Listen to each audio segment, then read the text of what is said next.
Even the best general classification riders in the world need a bit of a day off every now and again, and after yesterday's very short but impactful stage 16, Wednesday's stage 17, in and up into Trentino and the Dolomites was looking like being that day, despite how tough it was on paper and in the heat. 3,008 metres of climbing, 202 kilometres, and Jonas Vingegaard in the Maglia Rosa, black shorts with his pink jersey today. Giulio Ciccone looking after the Maglia Azzurra for Vingegaard, of course, who has been the best climber in this race so far. Egan Bernal turned super domestique, of course, during this race and enjoying his time, riding incredibly well. And as I said, everybody knew today was a big day for a big breakaway. Initially, we were served up 7 riders in the break and some big regulars too. Manuele Tarossi, Alessandro Tonelli, Jan Christen, Niklas Larsson, Andreas Leknessund on the charge again, seeing if he could better those 2 second place finishers so far. 2 big climbs in the first half of the stage 2, the first in the Passo dei Tre Termini, and it was Alessandro Tonelli in the breakaway again. I think he's in every breakaway, isn't he? The Polti Visit Malta man. He took the 9 points for the Maglia Azzurra. Michael Valgren tagged on to the back, the EF Education EasyPost Dane. He's been in some select moves in this race so far. This was the chasing group, and a big one as well. Mark Donovan back in there, Alexander Vlasov, as you can see, Florian Stork, Jan Hirt climbing really well, the NSN man. And they would start making contact too. This was the passage, or the start of the passage up to the Cocca di Lodrino for the second of our climbs. Again, third category. And by this stage, Rémi Cavagna was off the front. The Frenchman, he time trialled so well in the only time trial of this race the other day, rolling back the years, reminding everyone how good he is in the time trials, and then today reminding everyone how good he is in the long, lone breaks.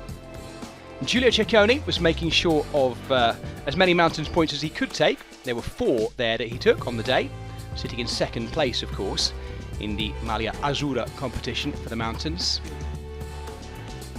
A big breakaway and big T-Rex on the front of the chasing group. In the middle phase of this stage 17, the rain came.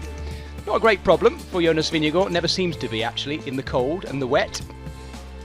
But gradually, the big group that had formed at the front of the race, that had, as you can see, nearly 6 minutes of lead at that point, were closing in. But not until Jonathan Narvaez had made good his work by being there as well. Another 12 points in the Maglia Ciclamino competition. Of course, Paul Magnier not up there in the break, and Narvaez using these breaks as his chance to get them.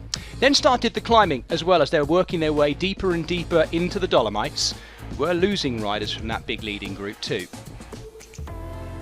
And at the front of it, we were filing out and forming out the very best of the climbers. They included Alexander Vlasov, Andreas Leknessund, Damiano Caruso was there too. This was the chasing group behind that still had Ciccone in it, being led by Jan Hirt. Only about 30 seconds between those two groups. Damiano Caruso in what looks to be his final Giro d'Italia, absolutely flying in the hills. Medium mountains, if you like, of the Dolomites. They worked their way up into Trentino. This was the Red Bull kilometre. Igor Arrieta had got in touch with Aina Rubio and Michael Valgren. Arrieta taking the 6 seconds, Rubio the 4 and Valgren the 2 seconds there. No great impact though on general classification, because these riders were very much there for the stage. Aina Rubio has done this on so many occasions in this race, but Michael Valgren climbing so well despite his punchy slight weight advantage over the climbers that were surrounding him at the front of this group. The Colombian Aina Rubio knew he had a canny operator with him in Michael Valgren, but this lot were not giving up, particularly Andreas Leknessund, who's been in this situation so many times in this race right now. And then Arrieta, who, catching riders late on and then going on to win, has definitely been his thing in this race. He got in touch with Rubio and Michael Valgren at the front of the race, but they weren't done. Thing is, just as they latched on, Michael Valgren was done, under the Flamme Rouge with a kilometre to go, going to the top of Andalo. It was Michael Valgren A man who has never won a Grand Tour stage and has come back from a horrific injury back in 2022. He fractured his pelvis, dislocated his hip, took him forever to come back, but I can tell you right now, he is back. What an incredible ride by the Dane in a race which is really rewarding the Danish right now. And Andreas Leknessund with his third second place finish. An emotional celebration for Michael Valgren, raising above his head a lucky charm that he'd taken from his son, or been given by his son, of course, before the race. A lot of love for that man in the peloton by the sound of things at the finish too. Jonas Vingegaard, of course, continues in the Maglia Rosa. And Jonathan Narvaez is back in the lead of the Maglia Ciclamino. Can he take it all the way to Sunday's conclusion?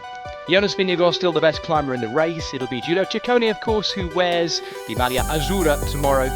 And the Maglia Bianca, the best young rider, is still held by Afonso Eulalia. Tomorrow could be a sprint, but it's got some stings in the tail.